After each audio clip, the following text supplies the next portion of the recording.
Immediately following the First World War, Britain's global textile empire began to fracture.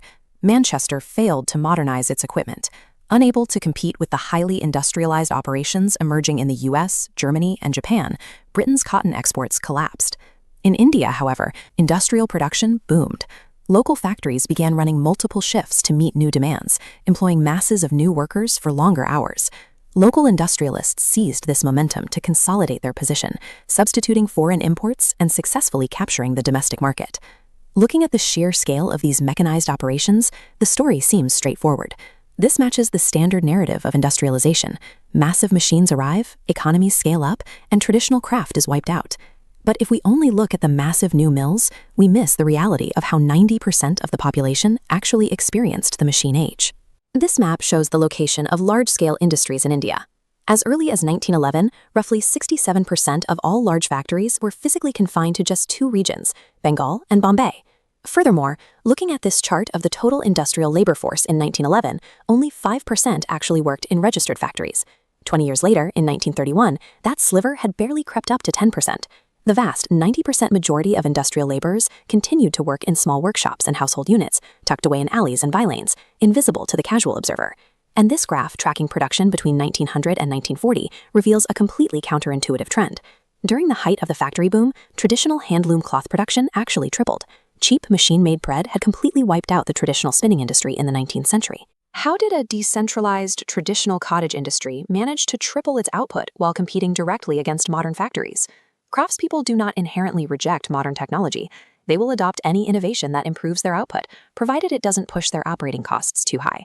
For Indian weavers, survival came in the form of a specific mechanical innovation, the Fly Shuttle. This device integrated metal tracks, ropes, and pulleys directly into the traditional handloom setup. A weaver could now use a pull cord to rapidly shoot the horizontal threads, the weft, into the vertical threads, the warp. It allowed a single operator to weave much wider pieces of cloth with extreme efficiency. The immediate economic benefits were clear. It increased productivity per worker, sped up total production, and reduced the overall demand for extra labor. This data visualizes the shift. By 1941, over 35% of all handlooms in India were fitted with a Fly Shuttle. In regions like Travancore, Madras, Mysore, Cochin, and Bengal, those adoption rates reached their highest levels. The weavers survived because they miniaturized the core principles of the machine age and brought them into the home to compete on productivity. But mechanical speed alone was not enough. Weavers had to be deeply strategic about their customer base, creating a stark market divide between coarse and fine cloth. Producing coarse cloth was a high-risk gamble. It was purchased almost entirely by the poor, meaning demand violently crashed during famines or bad harvests when rural cash evaporated. Fine cloth, on the other hand, catered entirely to the wealthy. This provided a stable, famine-proof source of demand. The rich bought textiles even when the rural poor were starving, keeping the sales of luxury goods like Banarasi or Baluchari saris completely insulated from agricultural collapse. Furthermore, the massive industrial mills had a fatal limitation. Their machines physically lacked the dexterity to imitate specialized, complex weaves. Intricate designs, specifically saris with heavily woven borders, simply could not be replicated by mass production. By capturing the luxury market and specializing in uncopyable designs like the famous Madras lungis, handloom weavers built a protective monopoly that the giant factories could not penetrate. This massive expansion in production and market survival did not translate into prosperity for the craftspeople themselves. They lived exceptionally hard lives. Maintaining their competitive edge against industrial mills required working relentlessly long hours under grueling conditions. This labor was not carried solely by the men operating the shuttles. Survival demanded the total mobilization of the entire household. The entire household, including all the women and children, had to work continuously at various stages of the production process to keep the looms active.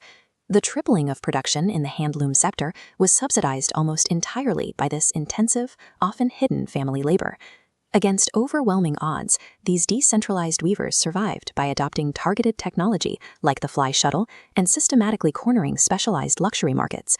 The weaving sector remained a core component of the industrial economy. Their labor and specific technological choices shaped the unique path of India's industrialization. True industrialization is rarely dictated exclusively by giant machines. It is woven by the invisible majority who adapt to survive.